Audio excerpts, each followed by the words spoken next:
Hola a todos, hola a todas, bienvenidos a un estudio más de Primera de Pedro.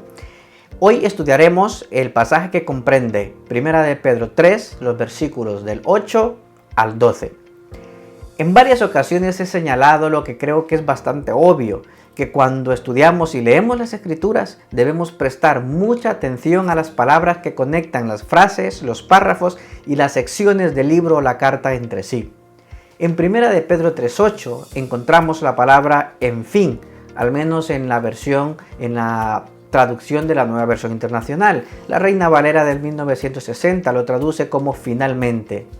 Esto sugiere que Pedro está concluyendo una sección de su carta y trata de unir los hilos de toda esa sección. Así que en el versículo 8 tenemos un enfoque en la forma en que los cristianos deben relacionarse entre sí.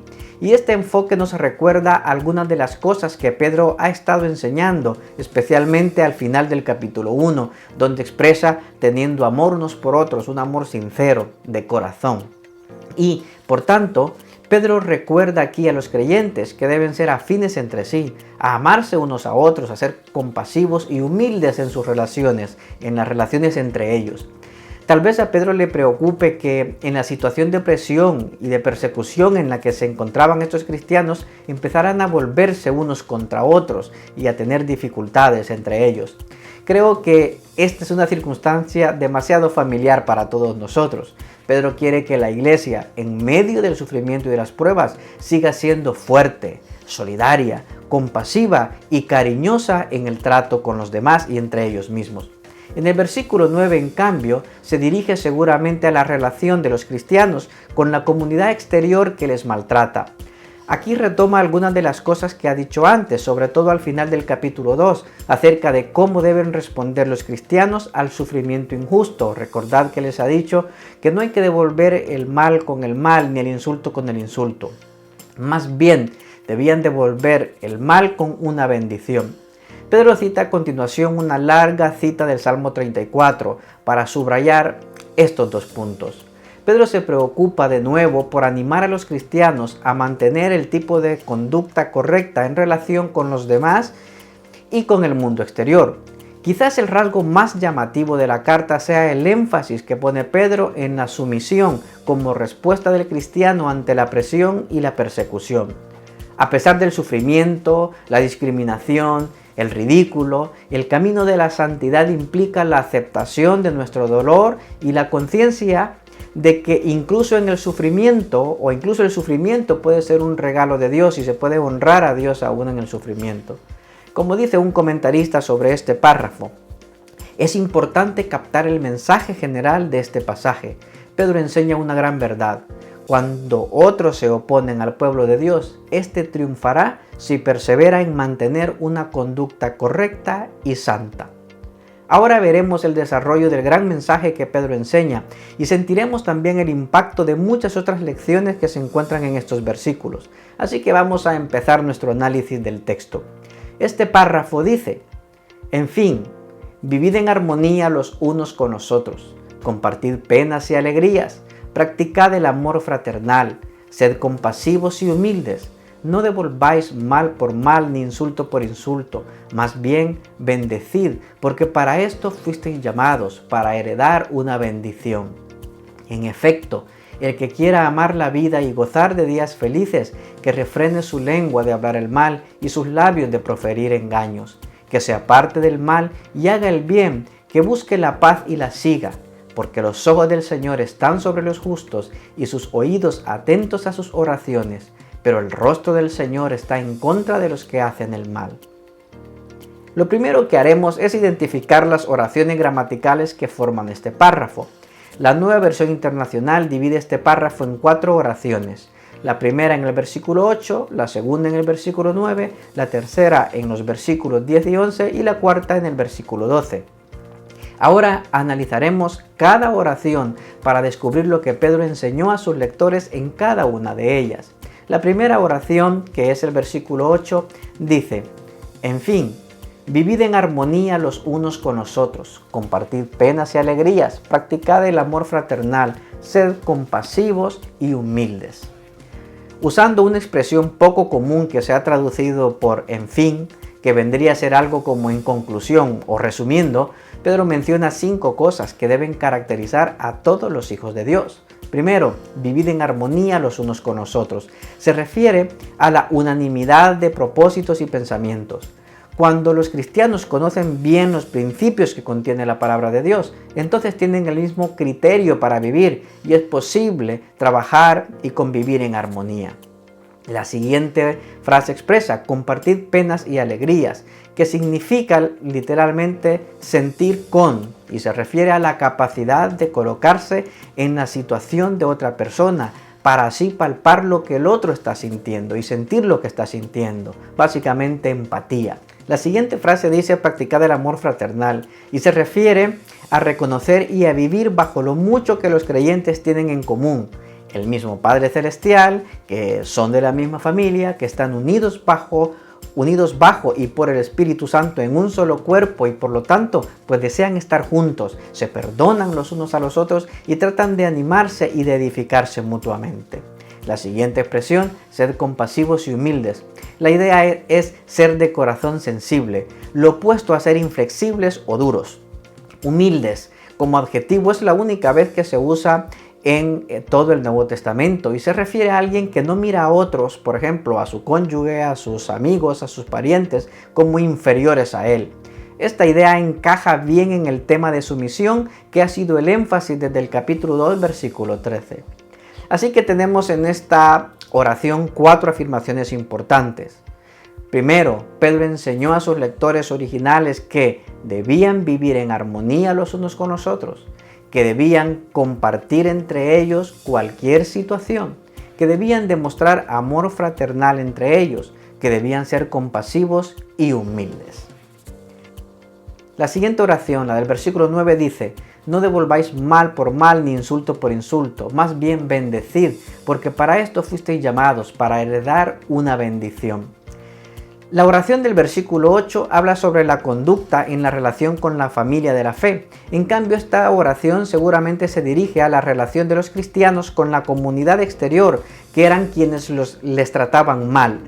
Sin embargo, eso no quiere decir que no se aplique también a la relación con los hermanos de la fe. No, de ninguna manera. Esto también debe aplicarse a las relaciones en la iglesia.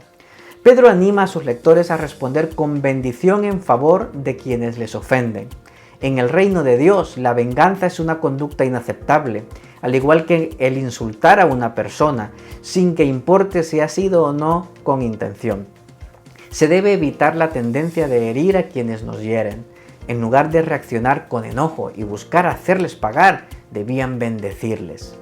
Debían recordar siempre el propósito de ser pueblo de Dios. La iglesia está llamada a heredar bendición a los demás.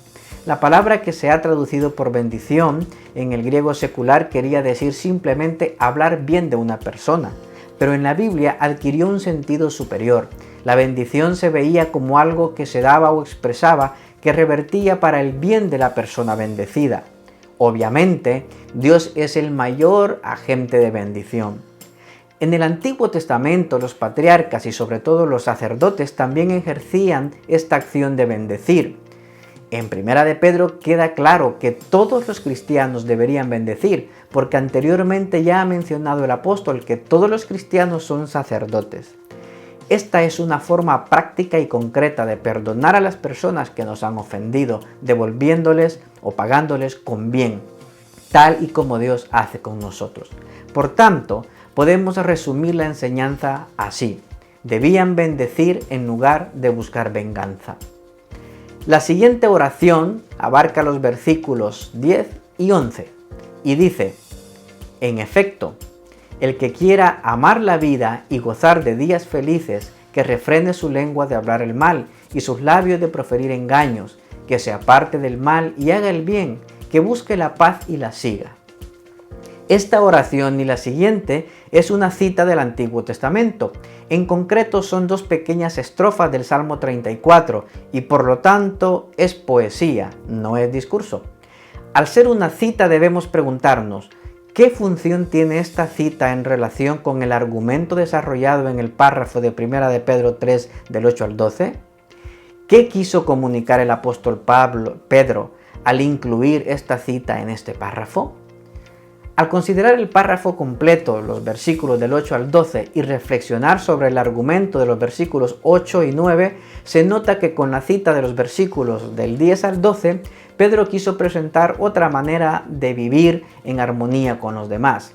La cita hace referencia a dos cosas. Primero, a la forma de hablar y a la forma de actuar. La frase que refrene su lengua de hablar el mal y sus labios de proferir engaños se refiere a cómo debe ser la forma de hablar de un cristiano. Por su parte, la frase que se aparte del mal y haga el bien, que busque la paz y la siga, se refiere a cómo debe comportarse el cristiano. En conclusión, el hablar y el actuar. El cristiano debe controlar lo que dice y lo que hace. Esto es el dominio propio. El control de lo que se dice y de lo que se hace. Por tanto, podríamos resumir la enseñanza de esta oración así. El dominio propio debía ser una característica del creyente. Refrenar la lengua y hacer el bien son la esencia de lo dicho anteriormente a los cristianos, como súbditos del reino y del gobierno, como siervos, como esposos o como esposas. La última oración de este párrafo la encontramos en el versículo 12 y expresa: porque los ojos del Señor están sobre los justos y sus oídos atentos a sus oraciones, pero el rostro del Señor está en contra de los que hacen el mal. Pedro sigue con la cita del Salmo. En esta oración cita los versículos 15 y 16 del Salmo 34. Pero es muy interesante observar que Pedro omite la frase final del versículo 16 del Salmo 34, la que dice: el rostro del Señor está contra los que hacen el mal, para borrar de la tierra su memoria. Pedro rebaja el sentido de juicio que encontramos en el Salmo y lo hace más adecuado para aquellos cristianos que estaban sufriendo. Seguramente porque no quería dar la idea de amenazarlos ni asustarlos hablándoles de la ira de Dios. Esto es asombroso. Podemos decir: espera, ¿este Pedro es el Pedro impulsivo? ¿Este Pedro es el mismo Pedro de espada fácil? No, hermanos. Este es el Pedro transformado por su Señor, el que ejerce dominio propio y controla su lengua y sus actos. Gloria al Señor por ello. Esta oración sugiere que la bendición del Señor está sobre los que obedecen y tienen bajo dominio su lengua y su conducta y bendicen a los demás. Por eso podemos resumir la enseñanza de esta oración como sigue: Dios observa la conducta de todos, obedientes y desobedientes. Aquí tenemos un resumen de lo que afirma cada una de las oraciones que conforman este párrafo. La primera oración, la del versículo 8, tenemos 4 enseñanzas, así que yo las he agrupado como las podéis ver. Debían vivir en armonía los unos con los otros, debían compartir entre ellos cualquier situación, debían demostrar amor fraternal entre ellos y debían ser compasivos y humildes. La segunda oración la encontramos en el versículo 9 y la enseñanza es que debían bendecir en lugar de buscar venganza. La siguiente oración, que es una cita del Salmo 34, abarca los versículos 10 y 11. El dominio propio debía ser una característica del creyente. Y la última oración, la del versículo 12, Dios observa la conducta de todos, obedientes y desobedientes. ¿Cuál es la oración principal? Bueno, la oración principal es la del versículo 8 y dentro de las 4 enseñanzas que tiene esta oración es la primera: debían vivir en armonía los unos con los otros. Bien, si la primera enseñanza de la primera oración, la del versículo 8, es la principal, ¿qué función tienen las siguientes afirmaciones? Como podéis ver en pantalla, las siguientes afirmaciones, la segunda, la tercera, cuarta, quinta y sexta, son maneras en que los lectores de Pedro debían poner en práctica el mandamiento de vivir en armonía. ¿Cómo iban a hacerlo? Pues compartiendo entre ellos en cualquier situación, demostrando amor fraternal, siendo compasivos y humildes y bendiciendo en lugar de buscar venganza. Y debían ejercer el dominio propio, es decir, controlar lo que dicen y lo que hacen. La última afirmación, la del versículo 12, cumple la función de razón. ¿Por qué debían ellos vivir en armonía y poner en práctica cada una de las instrucciones que estaban recibiendo en este párrafo? Porque Dios observa la conducta de todos, tanto de obedientes y de desobedientes. Es de esperar aquí, en este caso, que ellos debían comprender que debían vivir en armonía porque era Dios quien nos estaba observando. En nuestro estudio vamos a profundizar un poco más sobre los principios que se obtienen del texto y sobre cómo nosotros podemos aplicar dichos principios a nuestra realidad actual. Nos vemos en el estudio.